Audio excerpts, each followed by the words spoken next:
going to go here either, but let's stick on the $24.6 billion debt. If that $24.6 billion was forgiven, would the program then be solvent next year, the year after, 5 years from now? Or is the CBO correct in that we'll run a $1 billion+ deficit every year from this point forward? That's correct, Congressman. And actually, one of the largest loss years in the program's history was just last year, where really the only storm that people really think about is Hurricane Matthew and some other flooding events. And so it's certainly, this program, while it does sort of teeter on the brink of solvency, these larger events are going to drag it down inevitably. So forgiving the debt doesn't make the program solvent. It's going to continue to run deficits, even if the debt was forgiven. Is that a fair enough point, Mr. Yes, Ellis? Congressman Duffy. Okay. I want to just quickly talk about grandfathering, Ms. Burney, and welcome. Good to see you here. Thank you. On grandfathered properties, is it only poor people who own grandfathered homes, or are there poor people, medium wealth people, and wealthy people who have properties that are grandfathered? So we would define grandfathering as any property that was built to code at the time of construction. Then when a new map is introduced in their community, that property would be able to retain credit for building according to code. And so that's what we want to So it's not just poor people whose properties have been grandfathered, it's wealthy people who have also been grandfathered in as well, right? It's people, correct. It's people who did everything that that's the right answer. were told to do. That's the right answer. So it's rich people, medium wealth folks, and poor people who are grandfathered. And who in the program subsidizes those wealthy people who are grandfathered in the program? Isn't it all other ratepayers? So don't you actually have poor people who are paying an actuarially sound rate, those who aren't pre-firm or grandfathered?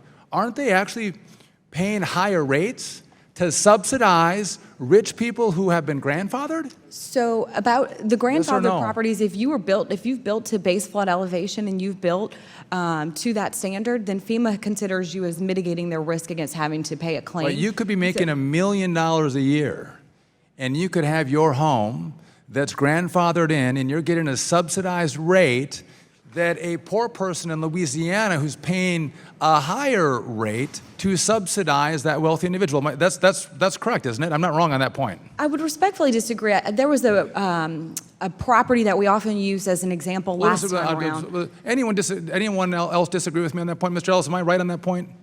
Yes, I agree with you, Congressman. We have poor people subsidizing rich people in the current status of this program. And the Government Accountability Office has documented massive cross-subsidies in the program. Yes, Mr. sir. Sachs, do you agree with that? Am I wrong? No, you're not wrong. Thank you. Mr. Lehman?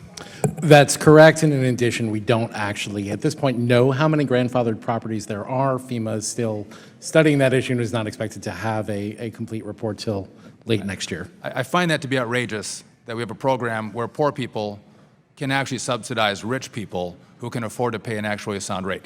Let's go to another point. In our bill... Happens every day.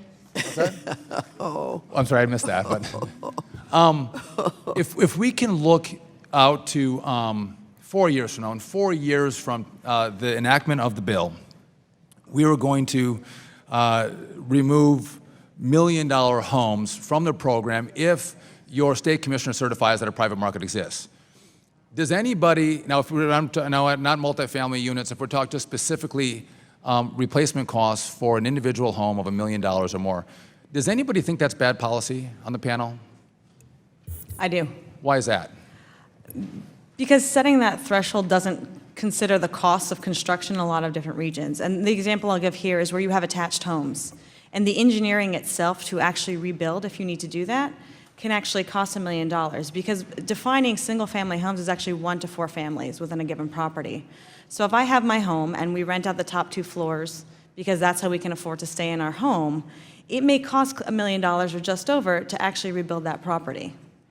It's not that I'm so rich necessarily, but that property, which is where my family has lived and we've rented it out to be able to live there, it may cost that much. And now I'm no longer able to obtain NFIP coverage and will be forced to go to the private market.